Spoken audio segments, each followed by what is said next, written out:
Hello, first grade friends. It's Miss Davis here with your writing lesson for today. We're starting something new this week. So first of all, let me say if you are still working on your small moment story, that is a-okay. Don't worry about that. We do want you to continue working on a story until it is ready to be edited and published. So step one, if you are still working on your small moment story, we want to make sure that you finish your small moment story. So step one, finish your story. If you have not finished working on your small moment story, please make sure to do so. We want you to finish your piece all the way to a published piece. We are going to go ahead and move on with our lessons this week, though. So once you have finished your small moment story, you can join us in our lessons for this week. We are going to be doing a fairy tale. Oh, a fairy tale, but we're going to write our own version of a fairy tale. So what we'll do first is take a look at a familiar story, one that we all know well because we read it very recently. Once upon a time, writing your own fairy tale. You'll see we're going to take a close look at the story, and there's going to be some tools for us to help us write a fairy tale of our very own. So Miss Davis is going to read part of the book to us today and then part tomorrow. So please follow along as I read How to Write Your Own Fairy Tale. A goose lays golden eggs. A frog turns into a prince. A magic beanstalk grows high into the clouds where a giant lives. What kinds of stories are these? Fairy tales, of course. Fairy tales are very old stories with magical characters. Every culture has its own fairy tales. When the stories formed, few people could read or write. The tales were spoken out loud. Let's take a close look at the story Little Red Riding Hood. You'll see how the right tools can help you write your own fairy tale.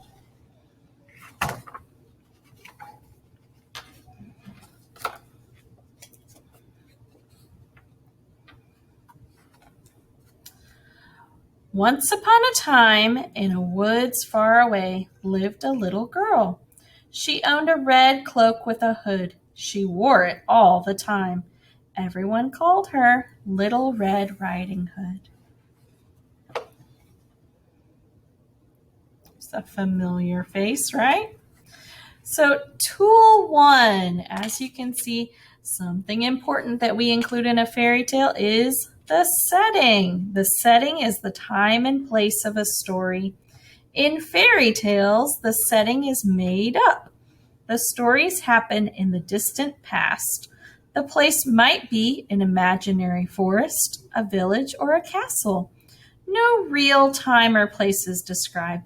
The setting of Little Red Riding Hood is a faraway forest long ago.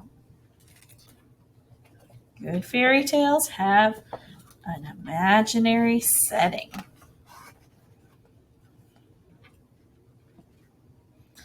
One day, Little Red Riding Hood's mother gave her a basket. Here are some cakes and breads, her mother told her. Take them to your grandmother. She is ill. The treats will give her strength. Tool number 2, the characters are the people or creatures in the story. The main character is the one who appears most often in the story. In this fairy tale, Little Red Riding Hood is the main character. All right, my friends, so today we're going to stop here and we are going to think about those first 2 tools that were mentioned. So tool 1 was thinking up a setting, and tool number 2 was thinking of our characters. So Miss Davis is going to include both of these in my brainstorming today.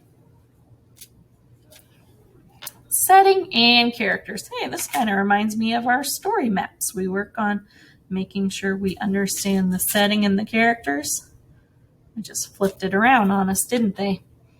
So we heard in our story that the setting of a fairy tale needs to be an imaginary place. It can take place far away and in a time long ago. So I'm going to imagine that my fairy tale is taking place, I'm going to say in a deep, dark forest. That's my place. And then the time, I'm going to say long ago.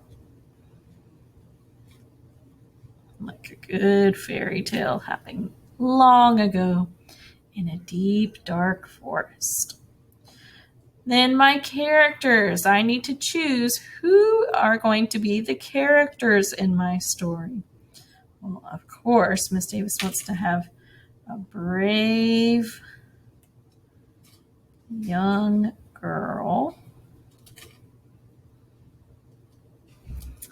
And you know, fairy tales usually have someone who's a villain, right? Somebody who's the bad character.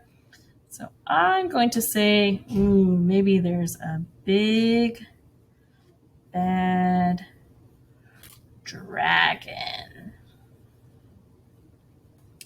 So just getting my brain thinking about my story, setting, and characters today. If you would like to include sketches, this would be a good time to kind of start thinking about your story and what direction you might want to take your story in. So I know a forest is going to have a lot of trees, right? And maybe since I have the character of a dragon, maybe my dragon's going to live someplace in the forest, like a big cave in the mountain in the forest. See, I'm already brainstorming. I didn't even have that planned out. And now I'm thinking, my big bad dragon's going to need somewhere to live. And then my character's a brave young girl.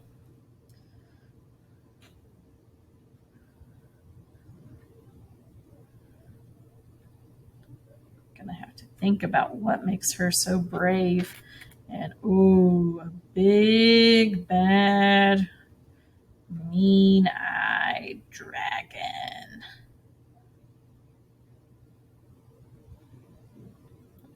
Big sharp teeth. Long curving tail. Let's do this. Have to do some more sketching. See what I want to happen with my characters here.